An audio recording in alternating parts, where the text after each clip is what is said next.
Hello and welcome to our leadership engagement video on hope. We're excited to have Dr. Chan Hellman here to give us an overview of hope and hope navigation and how our systems can utilize the science of hope.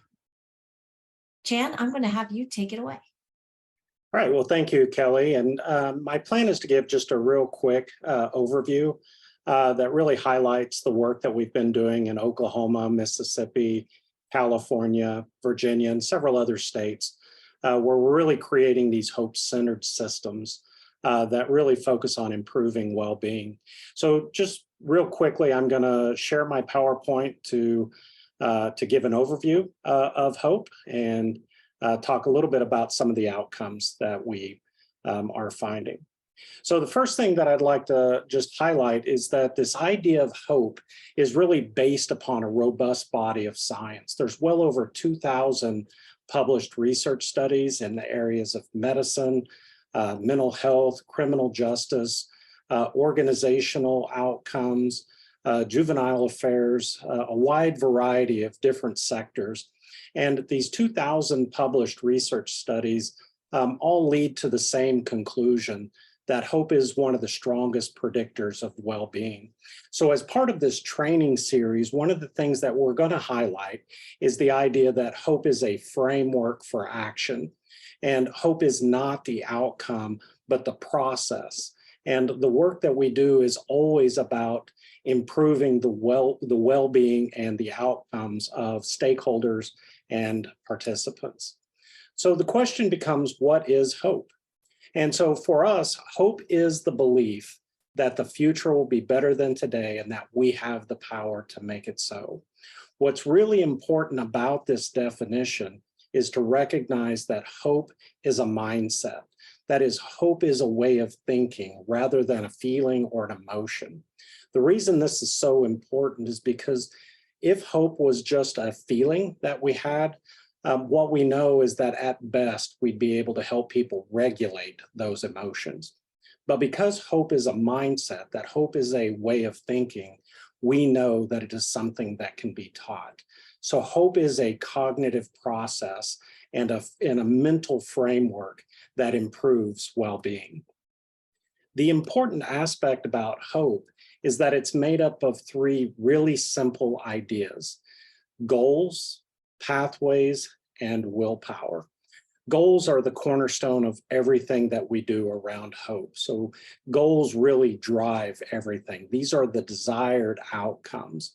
The question with hope is whether or not we have the pathways, that is the strategies that we're going to use to pursue and attain those goals.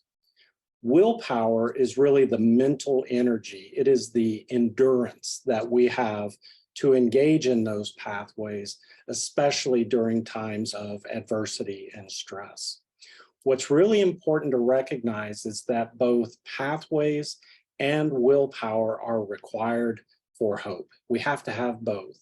So it might be that I have the pathways to the goal, but I have no energy, or I'm just not really interested in those pathways. We actually consider that to be lower hope. Now, alternatively, we may have the willpower, we may have the energy, but we don't know how to get there from here. So hope is really about these three important but simple ideas of setting goals, finding the pathways or the roadmaps to pursue those goals, and generating that willpower to engage in those pathway pursuits. There are really two important takeaways that I would like for you to consider, and we'll go into these deeper in the training.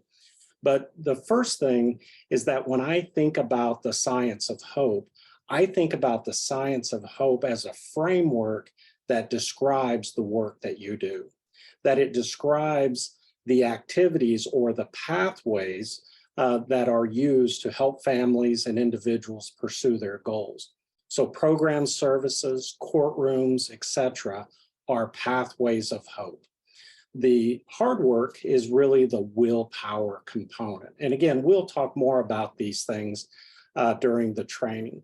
So the first aspect is, I think this is a framework that describes the work that is already taking place The question becomes, how do we do it with intention of improving outcomes and well-being? The second big takeaway that I'd like for you to recognize at the very beginning is that hope is different than wishing. So if we think about the way we typically use the word hope, I hope you have a great day. I hope you're well. It's this idea that willpower or the desire for some outcome without pathways is simply wishing. Hope goes beyond wishing in that hope is about finding the strategies or taking action to pursue those goals. Wishing is passive towards the goals.